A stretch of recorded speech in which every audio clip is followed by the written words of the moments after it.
Hello and welcome to the Entrepreneur's Journey. I'm Andy Bryan and today I'm here with Kristine Thomas. And today we're going to be talking about becoming a vegan pastry chef, which it's going to be really interesting because just a brief insight as to who I am before I get started is I've been a vegetarian for quite a while now, and I've recently become vegan, and it's not been a challenge. Everybody has said it might be a challenge for you, but I've found it actually quite easy for me to make that transition. So it's going to be really interesting to talk to Kristine today and find out how her journey has progressed into becoming a vegan pastry chef. Because I can imagine, just thinking about it, like all the lovely cream cakes and the tasty desserts, yet we can't actually have them because we're vegan. So it's going to be really interesting to find out more about your journey. For those of you who don't know what the Entrepreneur's Journey is, what I do is interview entrepreneurs from around the world, and I uncover their story and journey to success from where they started their humble beginnings all the way through to where they are today. So it's going to be really exciting to find out what your challenges were, where you first started, all the way through to obviously where you are today. So Kristine, tell me a bit more about yourself before we jump into your journey. Okay, well, I am coming from sunny Orlando, Florida, and originally from Seattle, Washington. So there are a lot of vegans out there, actually. Not so many here in Orlando. Been here about 6 years and just kind of fell in love with, I guess, being an entrepreneur in cooking. So that's a little bit about me. Excellent. So obviously you've started your Welli Desserts. How long have you been with Welli Desserts and starting that off? I kind of started that about 6 months ago. Really, this whole thing has been an entrepreneur's journey for me. I told you I was originally from Seattle, and then when I was in school in Seattle, I did an internship in Orlando, Florida. Worked at a theme park as a character, which was a lot of fun, until I got sick. I got really sick 10 years ago. I used to be like a competition fighter and in martial arts, and it was really fun. And then I got sick, and I went from being this 145-pound black belt to 86 pounds and in the hospital. That left me with a compromised immune system, so I became very sensitive to things like gluten and dairy, which was heartbreaking for me because my favorite thing in the world is brownies and ice cream. So I was crushed when I couldn't have that. So I started making my own healthy desserts, and then I started getting really almost obsessive about what goes in food, and most people would say obsessive, but I just like to make sure that everything I eat benefits me and doesn't do any more harm than having been sick did to me.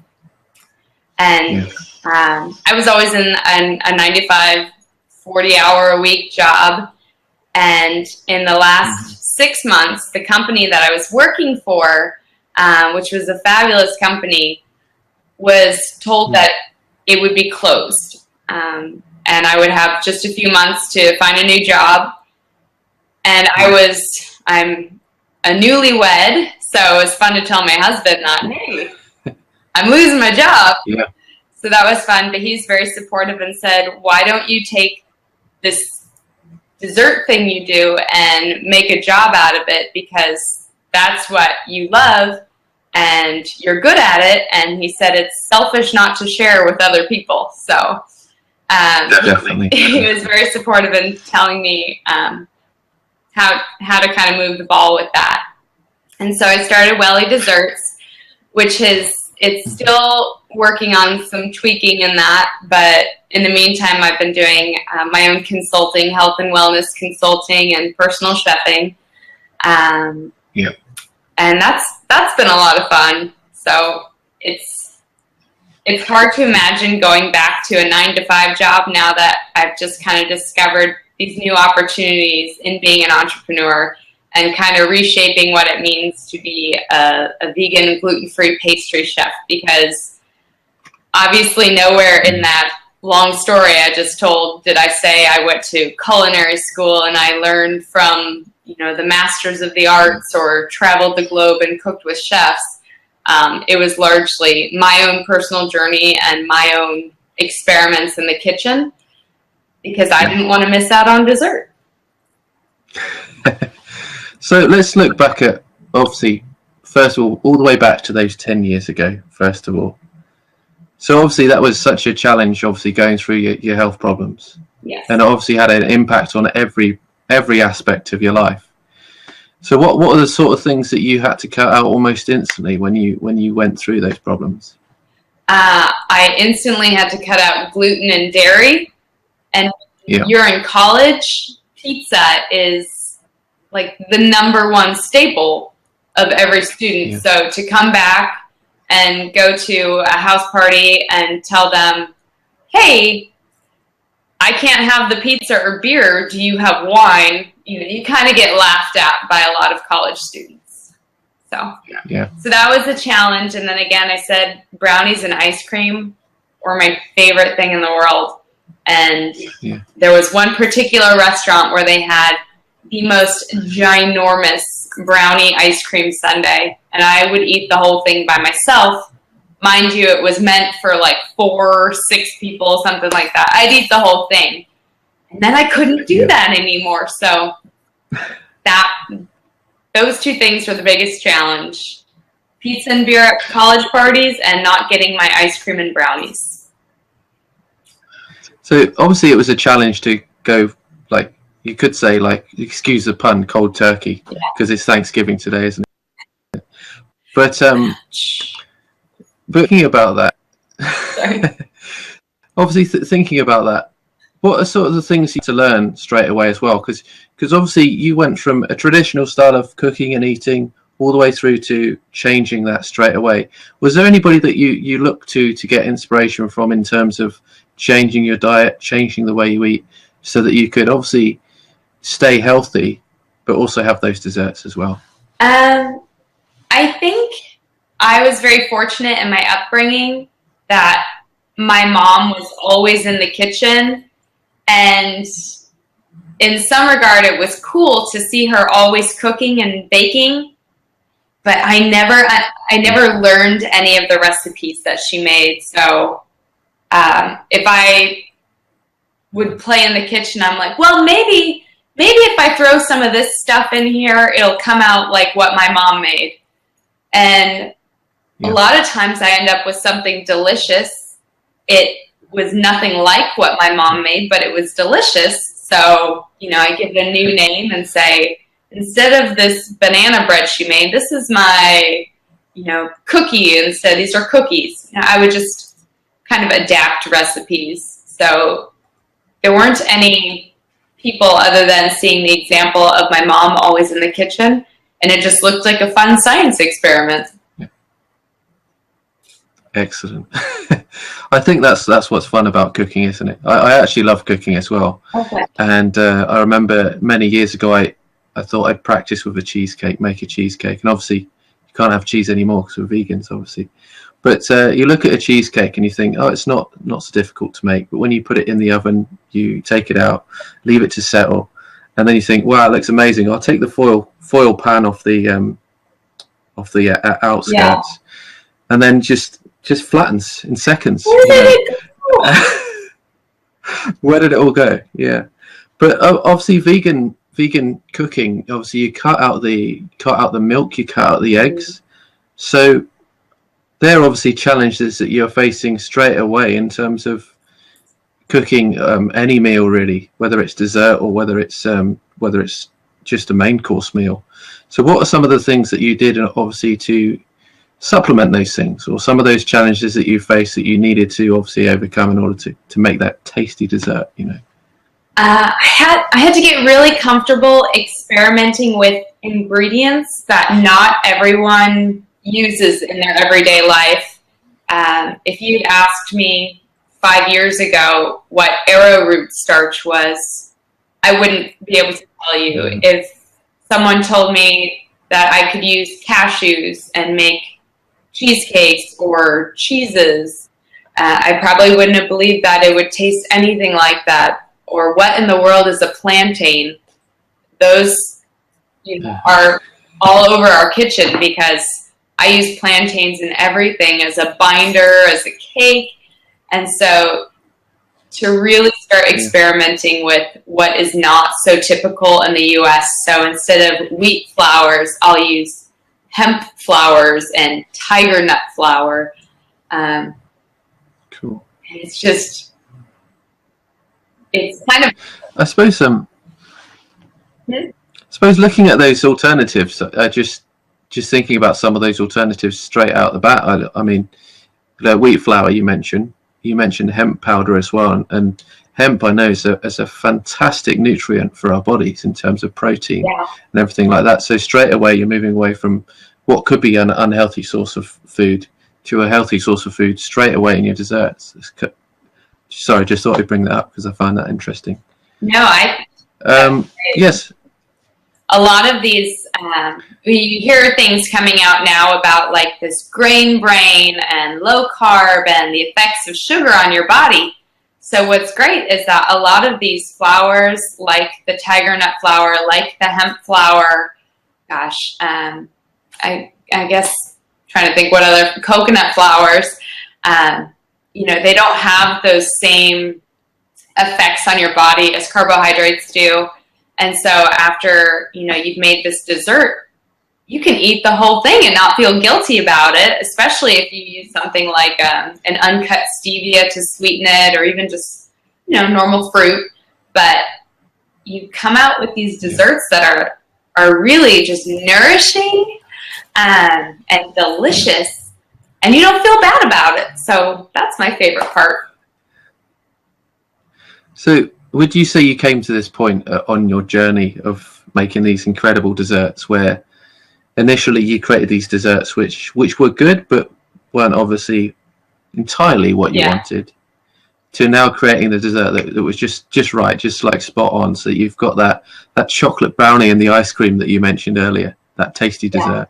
Was there a time that when everything sort of changed and obviously you created exactly what you wanted? It's been a lot of experiments. A lot of brownies did not come out.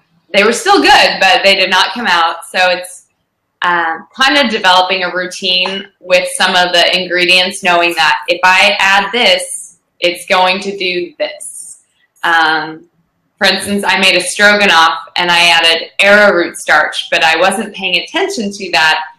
If it warms in there, it gets gelatinous and you have these little chunks in your stroganoff, which is not appetizing. So it's all just been an experiment. Some fail, some succeed, and then the ones that succeed, I just find ways to enhance them. That becomes my base. If I know that a plantain, coconut flour, and arrowroot starch are a perfect base for a blondie or a brownie, I know that I can start adding fun things like liqueurs or extra cocoa powder, or start changing the fat substitutes for coconut oil or avocados. So as soon as you learn what each element does, you start to experiment with each of those. So, and then I must admit, I was just thinking as you said that, I've been having obviously vegan yogurts a lot, and they're obviously made a lot with coconut oil and stuff like that, or coconut milk, sorry. And they taste just absolutely delicious. They're a slightly different flavor, but they just taste absolutely delicious. If I was to ask then, say I've got a friend of mine, you've got a friend of yours that's looking to become vegan, or they might be vegan already, but they're really actually quite, a bit worried about thinking about making desserts, because it's obviously a challenge. You're cutting out so much. What would be one thing that you would give them advice to do in order to create those tasty desserts that you create? I think, and this is giving away a big secret. Oh, it's getting, a little dark in my office here. Giving away my secret, but one of my favorite things to do is to make ice cream. So the best thing you can do is find a smoothie recipe you like, blend your favorite smoothies, and then buy an ice cream maker. It's only maybe $30 on Amazon. And after you blend your delicious smoothie, you pour it in your ice cream maker, and 20 minutes later, you have a fantastic dessert. So that's... Oh, really? So that creates a really tasty ice cream. Yeah. And you start to play around with different flavors. I started using a lot of vegetables in my ice cream to make them a little healthier. So I'll put pumpkin, carrots, cauliflower, a banana, and stevia in a blender. And it's got that bright, pretty orange pumpkin color, and it's sweet from the banana and from the stevia. But it's so healthy, and you can eat, a quart of ice cream. Feel good. Definitely. And I find it amazing. I've been juicing for a long time now, and just putting all those different vegetables in. I would say I was never a fan of spinach, to be honest, and broccoli. When you mix all those ingredients together, though, and you create a tasty smoothie, they just really taste fantastic, and you don't taste the other flavors that you might not necessarily want to taste, but you still get the health from them. So if I was to ask you then, like, what's inspired you to do your business today and run your business today? This is going to be me stepping on my health pedestal, but here in the U.S., we have about $3.8 trillion of debt in healthcare, and 84% of what's spent on healthcare is caused by lifestyle choices. And a lot of it has to do with the foods that people are eating. Is we don't care enough about the food we put in our bodies. And it's really hard for me to believe that anyone wants to go around with, chronic obesity or cancer or Alzheimer's. And if you can do something by eating good food to stop that, why wouldn't you do that? And then for some people, it's because they think, oh, it's gluten-free, it tastes like cardboard, or it's vegan, that means it's not good. And I think people just need to try things. So when I did Welli Desserts, I would bring in desserts to meetings, to offices, to people's homes, and they would eat these, and they would look at me and say, this is vegan? This is gluten-free? Are you sure? And I would say, yes, and it's so good for you.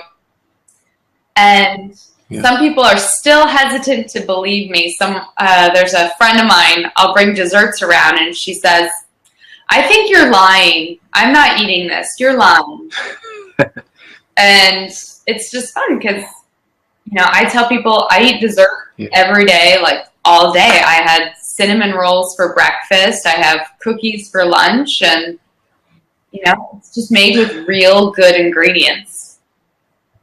So I love it. I thought I had a balanced diet, but I could definitely have, brownies for breakfast, cookies for lunch, and ice cream for dinner. That's amazing. Yeah, we throw on regular meals too.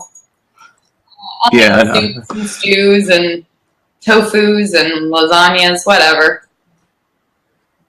So you would say your big mission is to help people become much more healthy in their everyday life by understanding that food from the vegan variety can be just as tasty, if not more tasty, than other meals.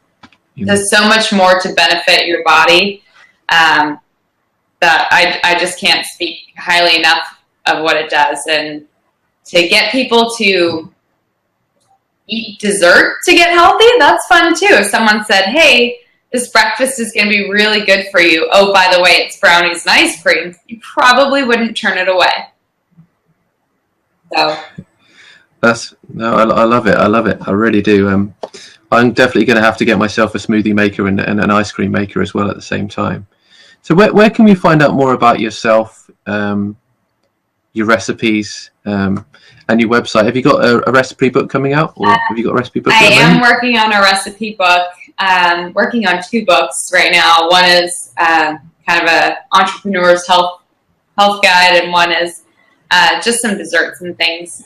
So for now, if you're interested in finding some of my recipes, I have a website, wellidesserts.com. That's WELLI desserts.com. And that stands for Wellness Innovation. And then I have another website, and it's KristineCooks.com, and Kristine is with a K. And I can put that over here if anyone is interested. But I have lots of recipes. I even have cheese recipes too. So if you're missing cheese, there is a really good cheese recipe in there. Well, I do miss cheese, actually. That's one thing that I need to think about. But no, I love it. So what I'll do is also I'll post those links below the video when it goes onto YouTube, as obviously also on the podcast as well, if people want to access that. So you may have noticed I've cut your story short a little bit. We usually run this part of the show for half an hour, but what I thought would be nice at the end of the show as well was for you to share some of your favorite recipes before we move into Q&A. Oh, share some of my favorite recipes. Well, that's if you'd like to share them. If not, not to worry. We can continue with the discussion and move through. I did make a really good. So since it's Thanksgiving, I made a really good cranberry cream to go on top of some sugar cookies I made. But the cranberry cream is really easy to make.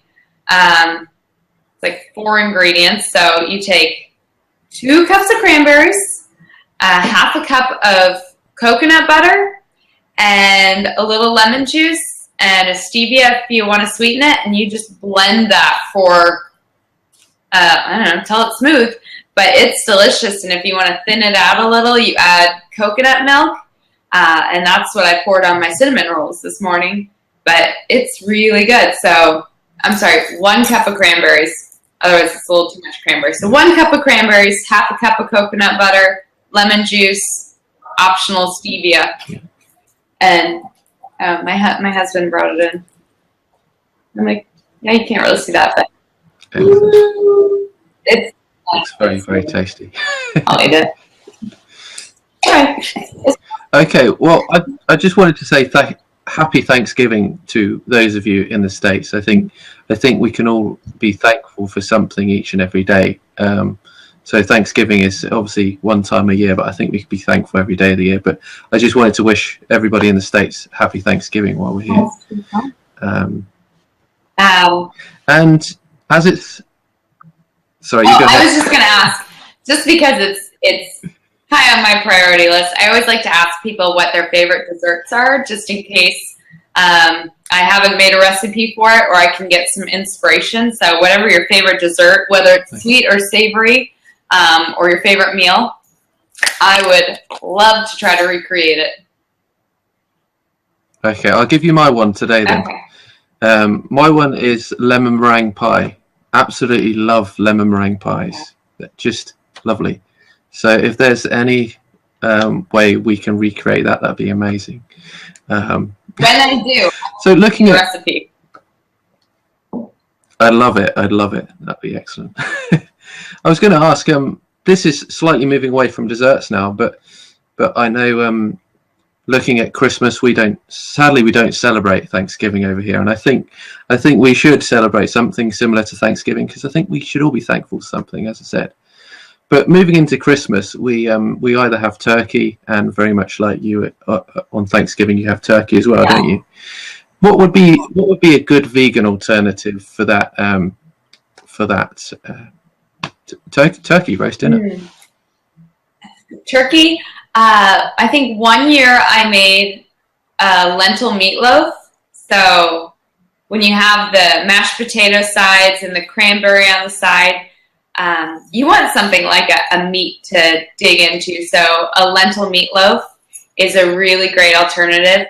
But then I'm also that person, I could load my entire plate with sides: Brussels sprouts, broccoli, potatoes, kale, creamed spinach, creamed non-dairy cream, of course. But yeah, you'd be amazed how many sides you can put on there. And then, there's always tofu and seitan, and people like that.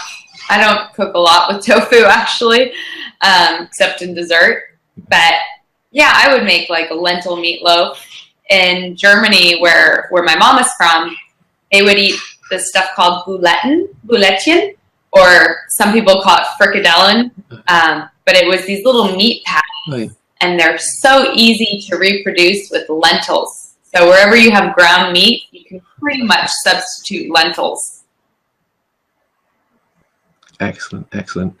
So one final question of inspiration and motivation, and really it's very similar to one of the questions I asked earlier, but why do you do what you do today, and what's your big mission to give back to the world in regards to Welli Desserts? I come from I have a very strong faith. So I've always believed that God blesses those who bless others. And I was fortunate enough to overcome sickness, to gain this vast knowledge of what it means to be healthy and how to make healthy foods. And not everyone has that luxury or that ability to do that. So I want to be able to share my knowledge with other people. And like I said, to help people regain their health, because I'm so thankful that at the age of 30, I've fought in Taekwondo, and I do mud runs, and I do yoga, and never once do I feel like I have to slow down because I'm out of shape or because, this or that. Chronic health problems aren't a problem for me, but I see it in people I love, and it breaks my heart. So I just want to be able to help wherever I can. So kind of a servant thing. Excellent. I love it. And that's why I share the hero's journey and the entrepreneur's journey, because the hero is only a hero when they give back. And I believe entrepreneurs are in business because they're there to give something back and make that difference. So that's why I love asking that question always at the end of the show, because everybody's got that mission. Everybody's got that desire and motivation to make changes. So thank you for sharing that with us. Oh, good question. So can you share your websites again with us? If you can mention your websites again and your social media as well. So you can follow me at Welli Desserts or Kristine P. Thomas on Twitter, and I'll put those in the side message. And then my website is wellidesserts.com or kristinecooks.com. And the websites are over on the right-hand side, but I'll put my handles too. So if you guys want to follow, I'm always posting food. So if you get hungry or something, that's not my fault. It's just good food. Excellent. Well, thank you very much for being on the show today. It's been a real pleasure to share your journey, share your story. We haven't yet finished yet, because I'm going to open up the room for those of you who are in the audience in the blab today to ask your questions to Kristine. I'm sure you have many questions about vegan desserts. So we'll open the room up for you all. Does anyone have questions? And if you do have questions as well, and if you didn't want to join the blab, because I know a few people are camera shy, or they don't quite want to jump in, post the questions on the right hand side, or even on the left hand side as well. There's a few places where you can post them, and I'm sure Kristine will answer any questions you have as well. So as we move through the show and we wait for people to join, is there anything else that you think would be really valuable for people looking to make their own desserts, or looking to become a vegan, or even cutting out certain foods in their diets? Don't feel like if you fall off the wagon that, you should just give up. And that's with anything, bad things happen, you make mistakes, you have setbacks, but these are just new opportunities. Or, things don't work out for a reason. You hear that, but that's so very true. And I think if I had gotten everything I ever, prayed for or hoped for, oh my goodness, I would be crazy. and in such a different spot than I am now. And I absolutely love where I am. You know, I'm not a millionaire by any means. I'm not, you know, it's not a perfect world, but I'm content with where I am. I'm happy. So I think when things happen, you just run with it. Like, being sick was not my favorite thing in the world, but that equipped me with the strength to get through other hardships and the knowledge to help educate other people. So everything happens for a reason. Yeah, definitely. I completely agree. And it's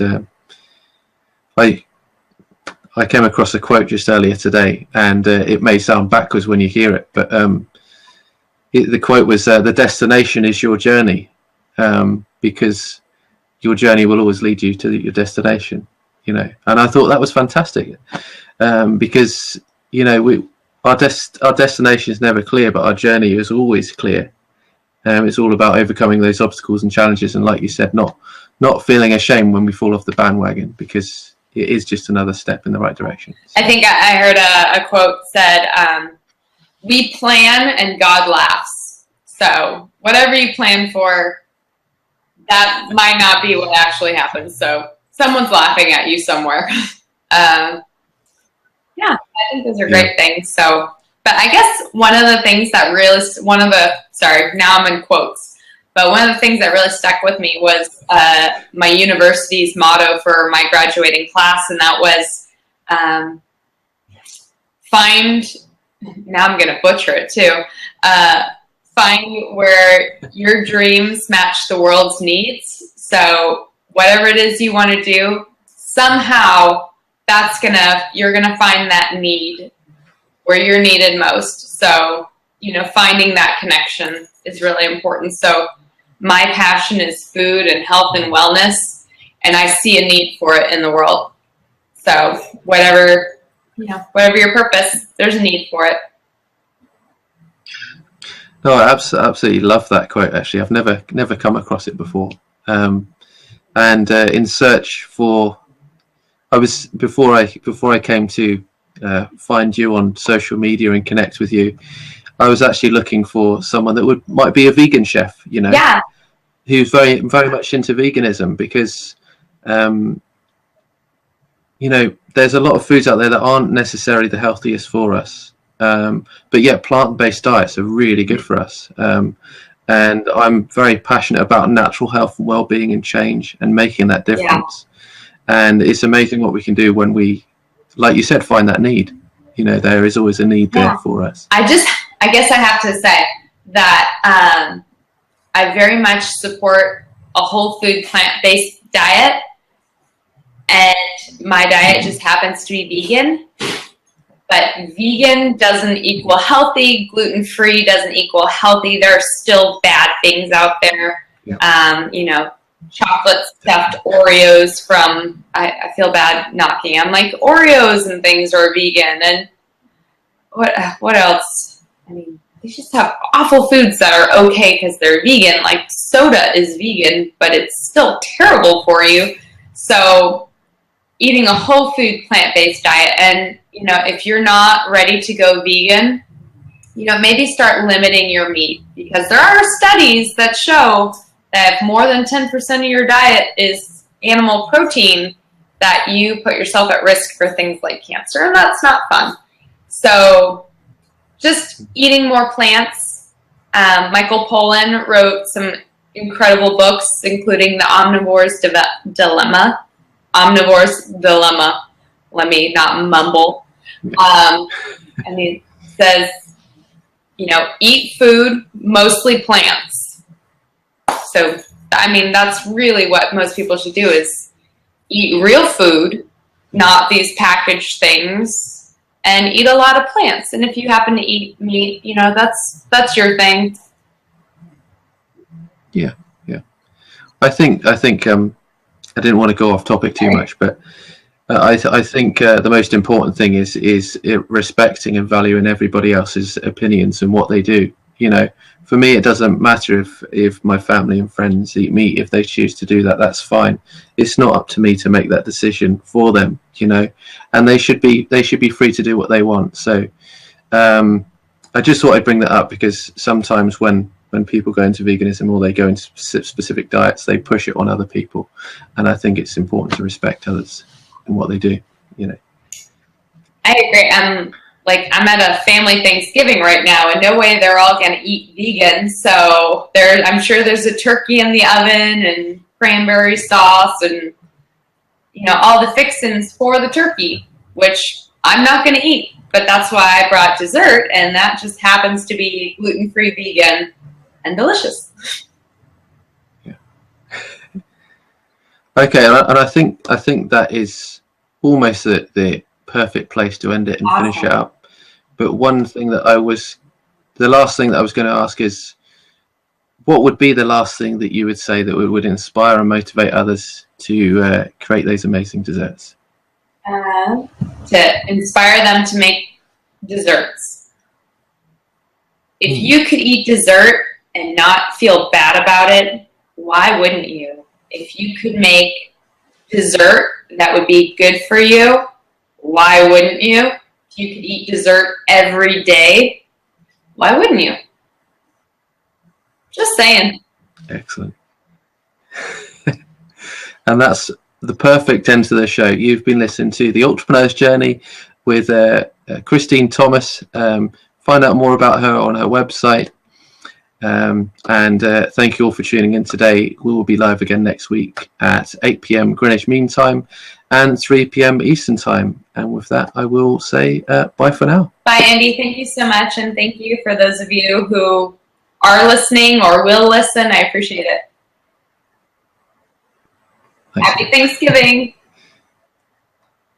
Happy Thanksgiving. The Entrepreneur's Journey. Create your empowering business story. Interviewing successful entrepreneurs from around the world to share their inspiring journey to success. Tune in live every week for your weekly dose of inspiration. Visit www.theentrepreneur'sjourney.tv for previous episodes.